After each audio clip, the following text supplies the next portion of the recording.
Oui, juste avant qu'on assiste au baptême, j'avais à cœur de vous partager quelques petites choses et voilà, c'est les baptêmes qu'on va voir maintenant, c'est le signe extérieur d'une transformation intérieure qui a eu lieu.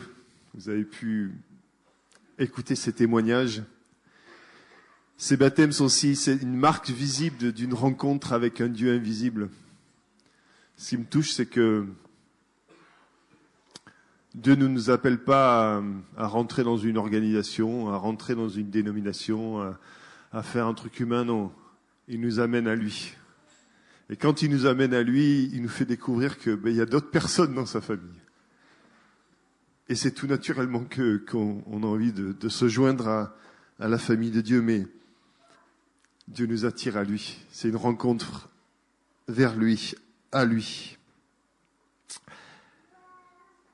Et ce qui me touche dans les baptêmes, c'est que donc Jésus nous demande de nous baptiser.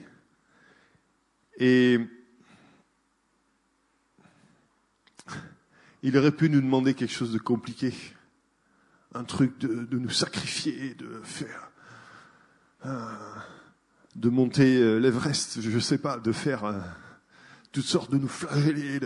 Et tout ça, c'est des choses que nous, souvent, on imagine avec notre pensée religieuse.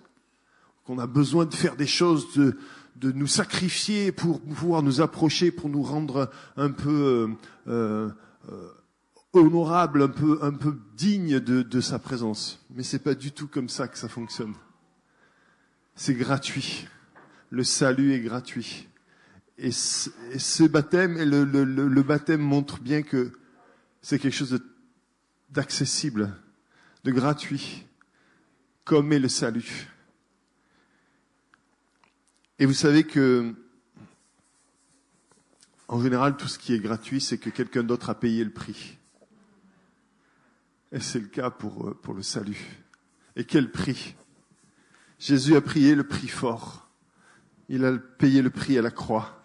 Il a payé sa vie. Non seulement ça, mais un homme aurait pu payer de sa vie, ça aurait été déjà quelque chose, mais là c'est Dieu qui a accepté de se remettre à notre condition d'homme. Déjà c'était un sacrifice énorme. Et ensuite, il a été crucifié, il est mort par une des morts les plus atroces qui puissent exister. Et j'aimerais vous lire un verset qui se trouve dans 2 Corinthiens 5, versets 19 à 21, où il est parlé de la réconciliation. En effet, Dieu était en Christ, réconciliant les hommes avec lui-même, sans tenir compte de leurs fautes.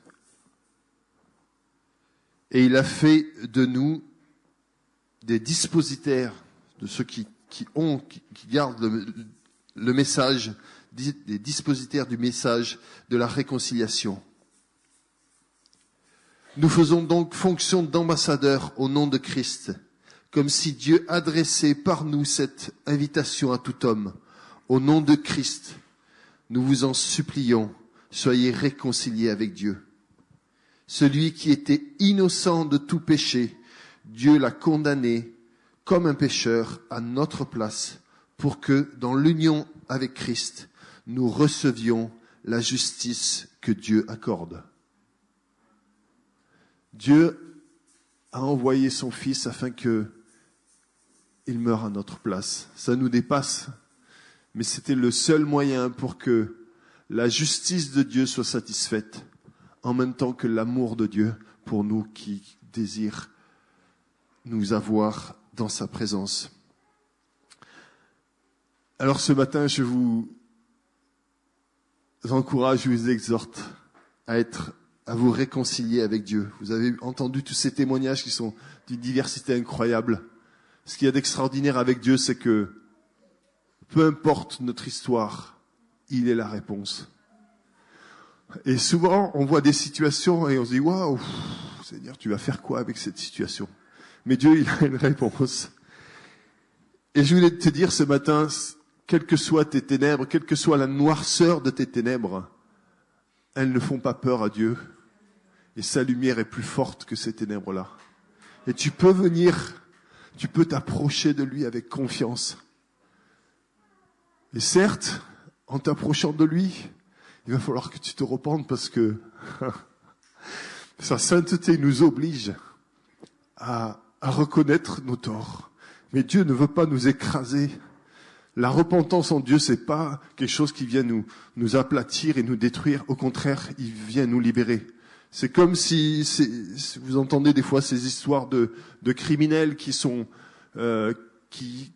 commis des crimes depuis des années et un jour, ils vont se dénoncer à la police parce qu'ils en ont marre de porter le poids de cette culpabilité et ils préfèrent se dénoncer plutôt que de porter ça tout seul. Et c'est exactement ça, la repentance en Dieu. C'est que Dieu vient vers nous et nous offre la possibilité de nous décharger de ce qui nous pèse, de ce qui nous écrase. Et c'est ça le salut. Alors, aujourd'hui, si tu es là, peut-être pour la première fois, et peut-être que tu comprends pas tout, c'est pas grave. Moi, je sais que mes premières fois, j'avais 14 ans, les premières fois où j'ai entendu des gens parler d'une foi vivante, je comprenais rien. Mais à la fin, je sortais, je dis, waouh, ils ont quelque chose que moi j'ai pas, il y a quelque chose là. J'ai jamais ressenti ça.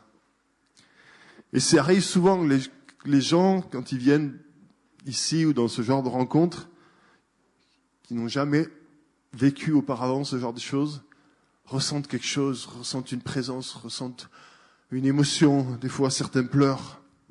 Alors je vais vous dire un secret. C'est la présence de Dieu lui-même, au travers de son Saint-Esprit. Si tu ressens quelque chose ce matin que tu n'as jamais ressenti, c'est ça. C'est la présence de Dieu. C'est ce qui a transformé nos vies et ce qui peut transformer ta vie. Je redis ce bout de verset.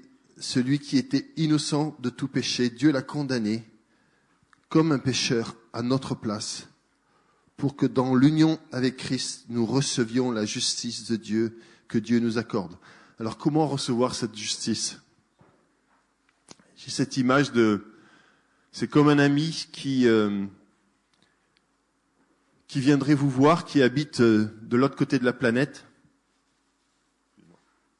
Et voilà, il a pris un taxi, un avion, un train, un bateau, et il arrive enfin devant votre porte. Il a tout fait, il a tout voyagé, il a fait tout le voyage. Mais il n'entre pas, parce qu'il attend que ce soit toi qui ouvres la porte et qui le laisse entrer.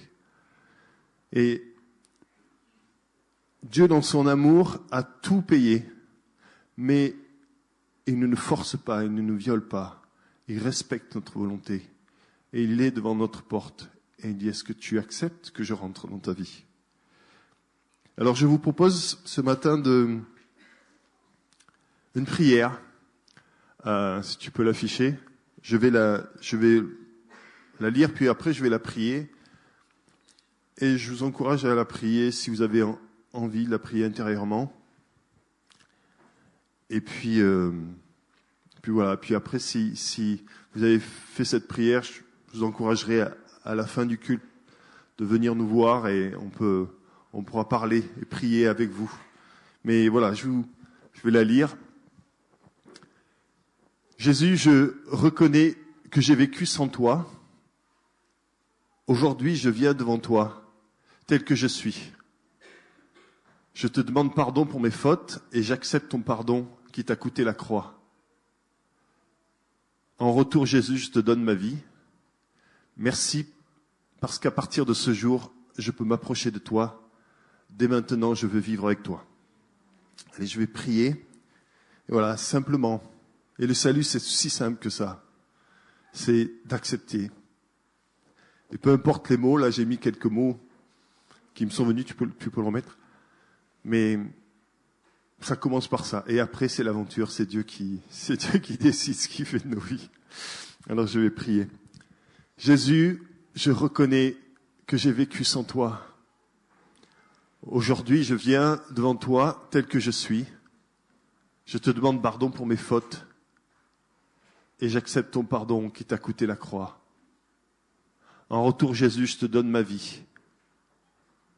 Merci parce qu'à partir de ce jour, je peux m'approcher de toi. Dès maintenant, je veux vivre avec toi. Amen. Amen. Voilà, et si tu as fait cette prière, c'est peut-être la chose la plus importante de ta vie que tu viens de faire. Et je t'encouragerai, après les baptêmes, approche-toi, qu'on puisse échanger, qu'on puisse prier, et puis t'aider dans ces premiers pas d'une nouvelle vie. Comme tu as pu entendre, quand Dieu se pointe, il bouleverse les choses, il bouleverse les vies. Et c'est ça qui est extraordinaire avec Dieu. Amen.